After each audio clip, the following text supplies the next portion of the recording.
How your emotional thinking creates excuses.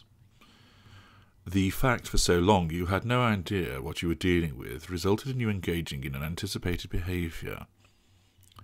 This behaviour is one which we regularly rely on in order to keep you in the dark. I have made mention previously of the various traits that we look for in those who make the most useful victims to us. One of those traits concerns your ability to try to find the good in everyone and everything. This is a typical empathic trait, and along with all of the others which you possess, causes you to flare up on our radar when we are seeking an excellent primary source. Your desire to see good means that it obscures your ability to see the bad, or, perhaps more accurately, to accept the bad. This is how your emotional thinking once again cons you, and causes you to fail to see what is really happening, how you make excuses for the behaviour. Your emotional thinking craves the interaction with us. It wants to feed your addiction to us. Your emotional thinking is selfish, and wants to experience all of the good which flows from us, and to convince you to ignore the bad. Your emotional thinking does not want you to acknowledge what is really going on and exit the relationship. Your emotional thinking wants to gag logic, so it cannot be heard, and cause you to overlook the bad in the hope of recovering the good once again. Thus, your emotional thinking will make you issue excuse after excuse for what we do, so you remain invested in the relationship with us. Accordingly, your emotional thinking continues our control of you. It is those who are empathic who suffer from this effect from their emotional thinking. They are convinced to consider their action as selfless, a reflection of how they wish to see the good in people, how they make allowances and are tolerant. But when you are ensnared with our kind, all that is happening is that you are being prevented by your own emotional thinking from seeing what is truly happening, and this is to your detriment.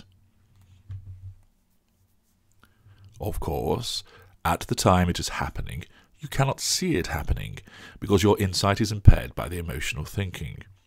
Occasionally, logic might just make itself heard, only to be ignored, as you notice that a certain behaviour is not acceptable, but your emotional thinking rises once again, and swamps that logic before it can gain a foothold in your mind.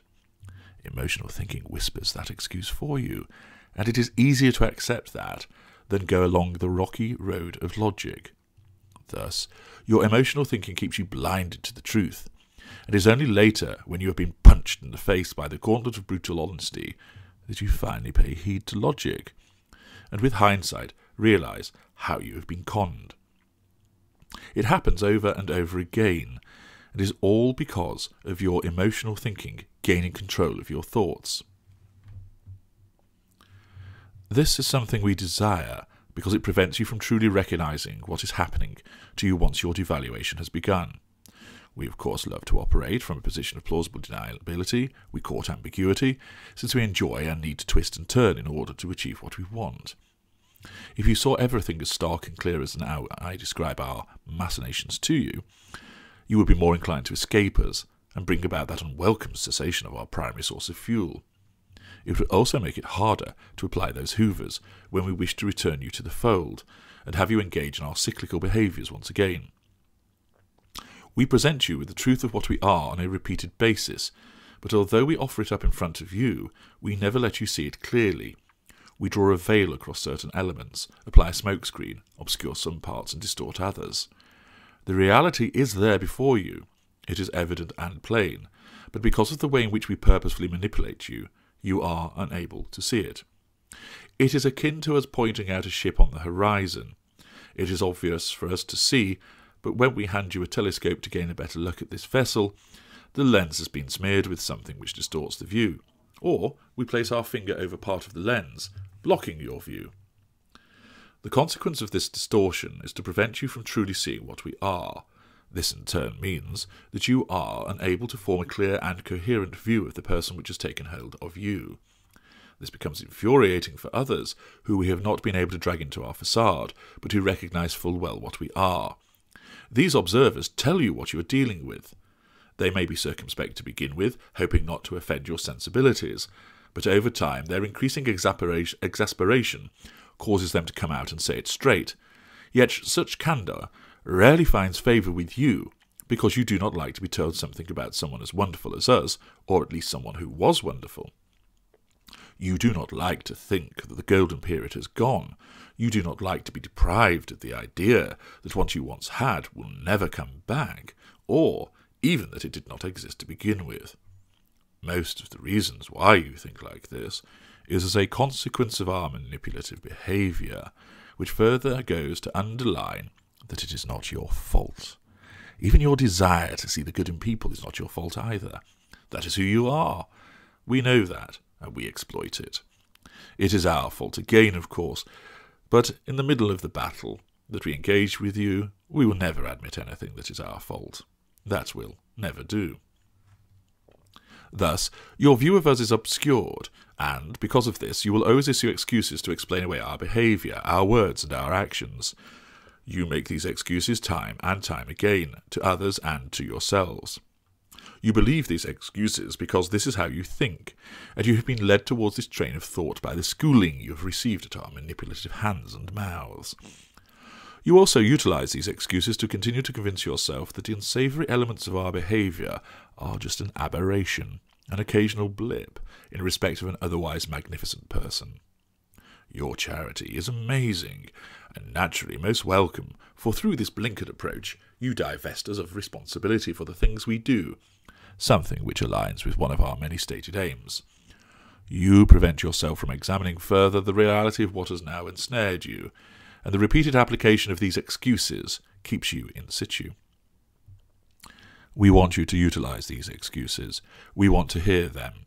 We want them said to us and to others. Your excuses frustrate and alienate those who are against us. Your excuses support our manufactured facade, and most of all, they ensure you deny to yourself that which is directly before you. Here are 25 of those such excuses. You will have said them probably more than once. Understand that each time you utter one, you have issued a further death knell for your prospects of escaping us. 1. He is just tired. It makes him snap. 2. He doesn't mean it. Not really. 3. You don't have to pretend with me. I just want you to be yourself.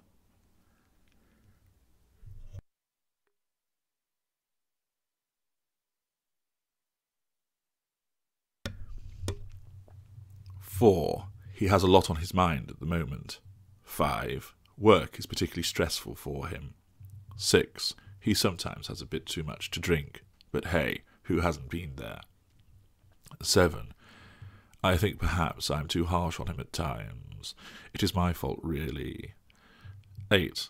He's in a bad place, but he will come through it. 9. He's a complex person. You don't understand him like I do. 10. It is just the way he is. I have got used to it.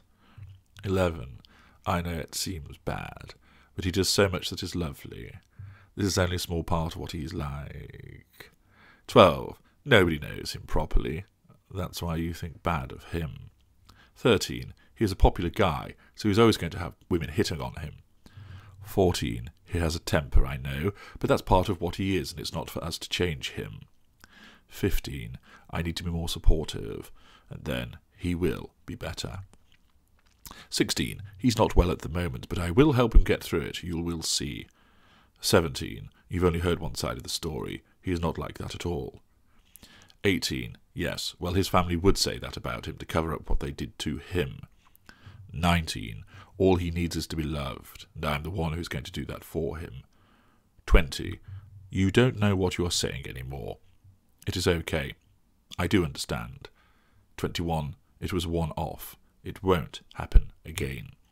22. I know it was wrong, but this time he has promised that he won't do it any more. 23. You don't understand the way that me and him are together. 24. You are just jealous of what we have. Why can't you be pleased for us, for my sake? 25. I'm sorry. It was my fault. Sound familiar?